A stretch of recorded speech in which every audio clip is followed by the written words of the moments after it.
UP के रण में आरक्षण की आवाज। झूठ डालो राष्ट्र को, अंग्रेजों से भी बुरा काम इनका, नरेंद्र मोदी बीजेपी के खिलाफ लामबंद हुआ जाट समाज। उन्होंने हमारे तरफ विश्वास किया है। और भाइयों, जैसे हरियाणा के अंदर सरकार है ना, जिसको नहीं पता भाई किसने कहा है। यूपी विधानसभा चुनाव से ठीक पहले एक बार फिर जाट आरक्षण के मुद्दे ने जोर पकड़ लिया है। इसके लिए जनपद मुजफ्फरनगर के गांव खरड़ में अखिल भारतीय जाट आरक्षण संघर्ष समिति के बैनर तले जाट संकल्प रैली का आयोजन किया गया, जिसमें देश भर के 8 राज्यों से जाट प्रतिनिधियों के साथ साथ भारी संख्या में जाट समाज के लोगों ने हिस्सा लिया और एकजुट होकर बीजेपी के विरोध में बिगुल बजा दिया।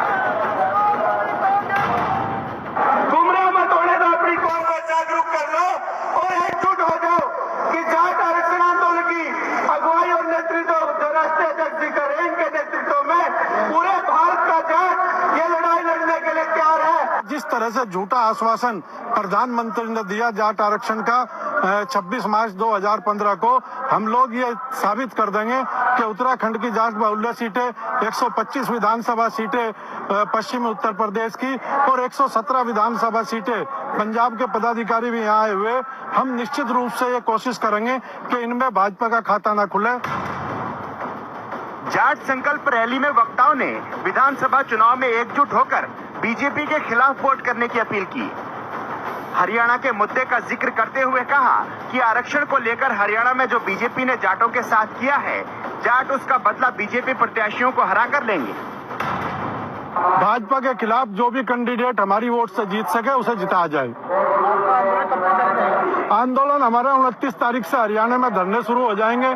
चुनाव से पहले जाट को ये याद दिलाने के लिए कि हरियाणा में क्या अत्याचार किए, और पूरे चुनाव के दौरान 3 राज्यों में यह आंदोलन जारी रहेगा और इसके बाद दिल्ली, मध्य प्रदेश, राजस्थान में भी धरने प्रदर्शन जारी रहेंगे चुनाव के दौरान।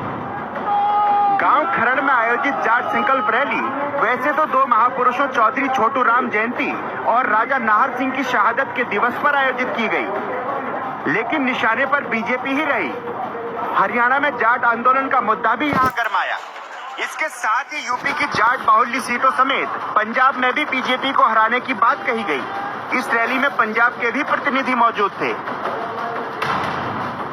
हम जाट को ये संदेश देना चाहते हैं कि आप इसे यहाँ से हरा के भेज दो। आगे मध्य प्रदेश में अगले साल चुनाव है, राजस्थान में अगले साल चुनाव है, सभी जगह के लोग आए हुए, निश्चित रूप से हम इसको नेस्तनाबूद करके छोड़ेंगे। कुल मिलाकर इस रैली में बीजेपी को निशाने पर लिया गया और विधानसभा चुनाव में जाट समाज से बीजेपी के विरोध में वोट करने की अपील की गई। ऐसे में बीजेपी के लिए भी कड़ी चुनौती है। अगर पश्चिमी यूपी में जाट समाज की नाराजगी झेलनी पड़ी तो समस्या खड़ी हो सकती है। मुजफ्फरनगर से समाचार प्लस के लिए प्रवेश कुमार की रिपोर्ट।